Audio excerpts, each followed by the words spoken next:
Hello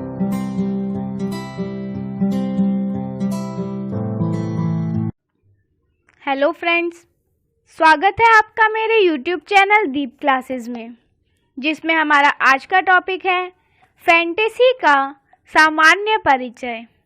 हमारा आज का टॉपिक स्टार्ट करने से पहले अगर आप हमारे चैनल पर नए हैं या आपने अभी तक हमारे चैनल को सब्सक्राइब नहीं किया है तो इसे सब्सक्राइब कर लें, जिससे हमारे आने वाले वीडियो के सभी नोटिफिकेशंस आप तक पहुंच सके।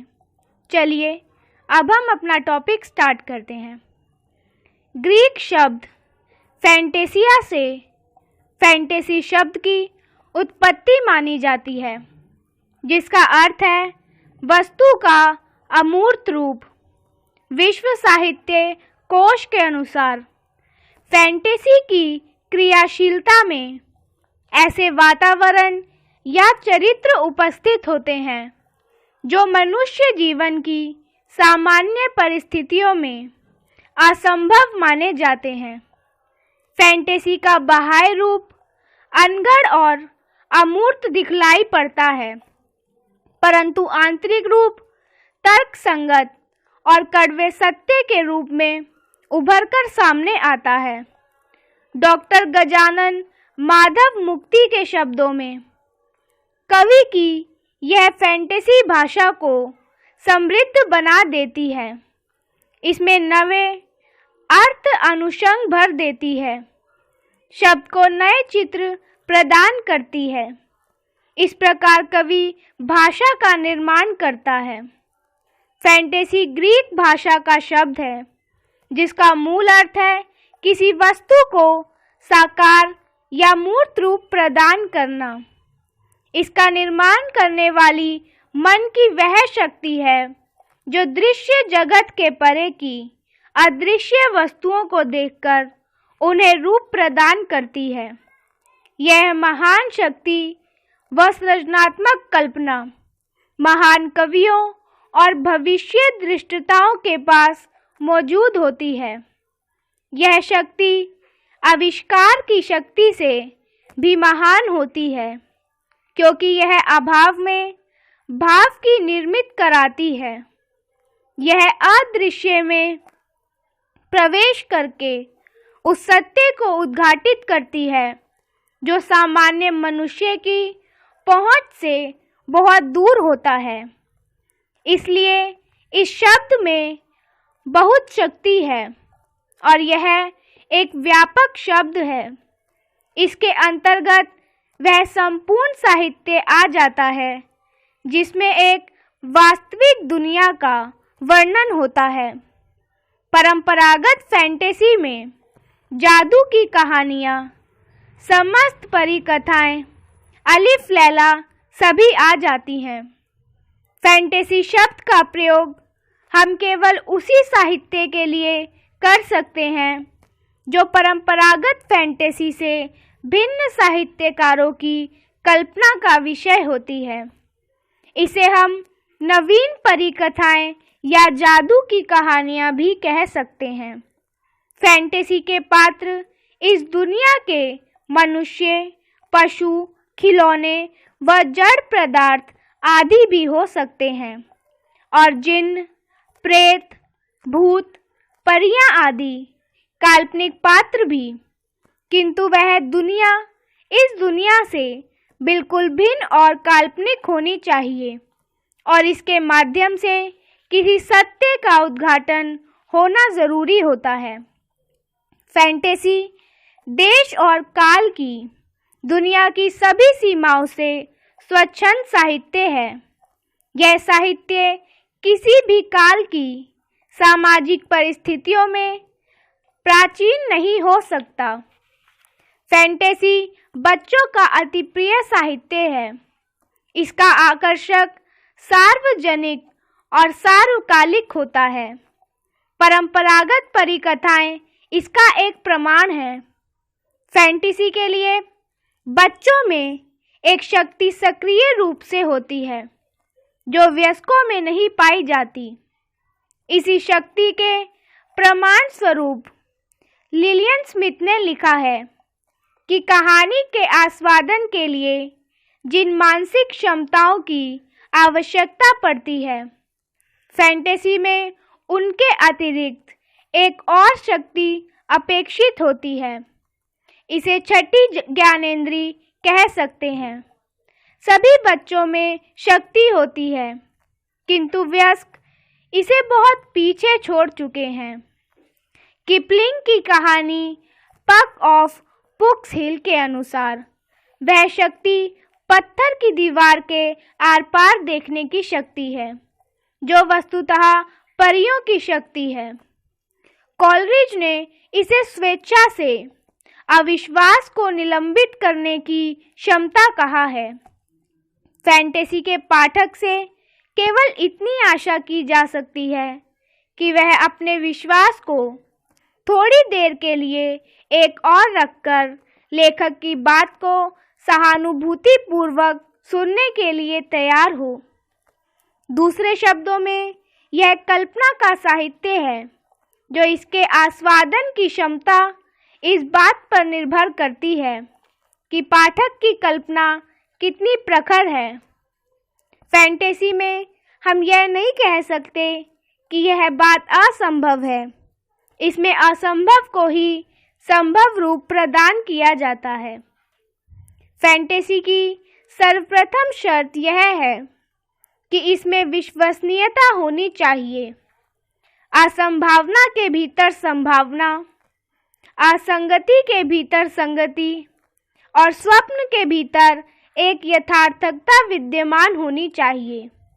अतः इसका सृजन एक ऐसी कल्पना का काम है जो स्वतंत्र होते हुए भी स्वनिर्मित सृष्टि के नियमों से आबद्ध होती है। फैंटेसी की दूसरी विशेषता है इसकी मौलिकता। फैंटेसी सफल तभी हो सकती है जब उसमें पाठक को प्रभावित करने वाली शक्ति हो।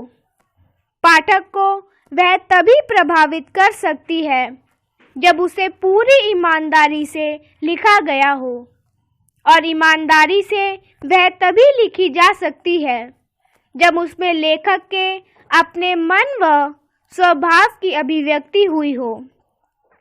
फैंटेसी लिखना बहुत ही कठिन कार्य है। इसका अनुमान रूथ हिल विगर्स ने इन शब्दों के द्वारा बतलाया है। फैंटेसी बाल साहित्य का संभवतः एक ऐसा क्षेत्र है जिसमें अधिकाधिक लेखक अपनी लेखनी आजमाते हैं और असफल होते हैं। इसमें लेखक पर किसी प्रकार का बंधन दिखाई नहीं देता है, इसलिए नए लेखक इसकी ओर जल्दी आकृष्ट हो जाते हैं। इसके परिणाम स्वरूप परिकथाओं के अस्वाभाविक अनुकरण पर लिखी गई नीरस रचनाओं की संख्या बढ़ती चली जाती है। किंतु अच्छी फैंटेसी के लिए विस्तृत ज्ञान, समझ-बूझ और अंतर्दृष्टि की आवश्यकता होती है, क्योंकि थीम तो कुछ मूलभूत स्वयं तथ्यों पर आधारित होती है, किंतु इसका प्रतिपादन करने वाले पात्र किसी दूसरी दुनिया के प्राणी होते हैं। उसका वातावरण यथार्थता की सीमा के परे एक वातावरण होता है और उसका काल इस यथार्थ युग के काल से भिन्न होता है। फिर भी इसकी कहानी तर्कसंगत नहीं होनी चाहिए। घटनाओं का क्रम औचित्यपूर्ण होना चाहिए। कथा वस्तु चरम सीमा की ओर क्षिप्र गति से बढ़नी चाहिए और कहानी का अंत न्यायसंगत होना चाहिए। फैंटेसी लिखना और आम बात नहीं है। इसके लिए लेखक में विस्तृत ज्ञान, गहन अनुभूति और महान कल्पना की आवश्यकता होती है। फैंटेसी का विषय धर्म, दर्शन, राजनीति, विज्ञान व सामाजिक कुछ भी हो सकता है।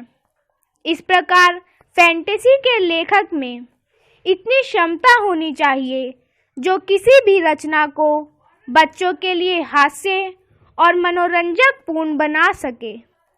इसका लेखक एक महान विचारक, चिंतक व रचनाकार होना आवश्यक है। फैंटेसी का रचनाकार एक महान व्यंग्यकार व भविष्य द्वारा होता है। डोरोथी ने लेखक की योग्यता के लिए कुछ विचार इस प्रकार प्रकट किए हैं। फैंटेसी का मूल स्रोत क्या है? यह प्रश्न संभव है, किंतु महत्वपूर्ण ना हो। मेरे विचार में यह सत्य है कि जिन व्यक्तियों के हृदय में अनेक दृश्यों और घटनाओं की स्मृतियां सुरक्षित है, जो बहुत से लोगों के संपर्क में आए हैं और जिन्होंने मनुष्य की कमजोरियों और मूर्खताओं का निकट से परिचय किया है, वह तथ्यों और स्मृतियों के मेल से बहुत अच्छी फैंटेसी लिख सकते हैं। फैंटेसी का सबसे अच्छा उदाहरण जोनाथन स्विफ्ट की गुलिवर की यात्राएं हैं, जिसमें महान व्यंग्यकार तत्कालीन सभ्य समाज पर तीव्र प्रहार किया है, किंतु यह इतना छोटा है कि बच्चे गुप्त अर्थ की चिंता किए बिना ही कहानी से मनोरंजक ग्रहण कर सकते हैं। इस प्रकार फैंटेसी लिखना इतना सरल कार्य नहीं है। फैंटेसी का एक बहुत सामान्य सा रूप परिकथाएं हैं। पुरानी लोक कथा शैली में लिखी इन कथाओं में नवीनता तभी आ सकती है जब इनमें अन्योक्ति आदि के माध्यम से वर्तमान सामाजिक जीवन की झांकी को प्रस्तुत किया जाए।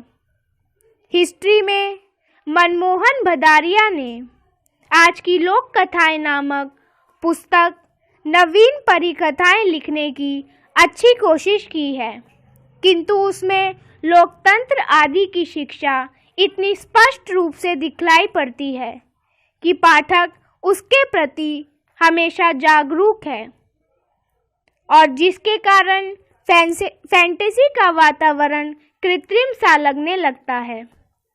इस प्रकार फैंटेसी में वह सभी गुण विद्यमान होने चाहिए जिससे दृश्य जगत के परे की वस्तुएं भी हमें साक्षात रूप से दिखाई देने लगे। इसी के साथ हमारा आज का टॉपिक यहीं ख़त्म होता है, जिसमें हमने जाना फैंटेसी के सामान्य परिचय के बारे में। अगर हमारा आज का वीडियो आपको पसंद आया हो तो वीडियो को लाइक एंड शेयर करें और हमारे आने वाले सभी वीडियो के नोटिफिकेशंस के लिए हमारे चैनल को सब्सक्राइब करें। Thank you for watching.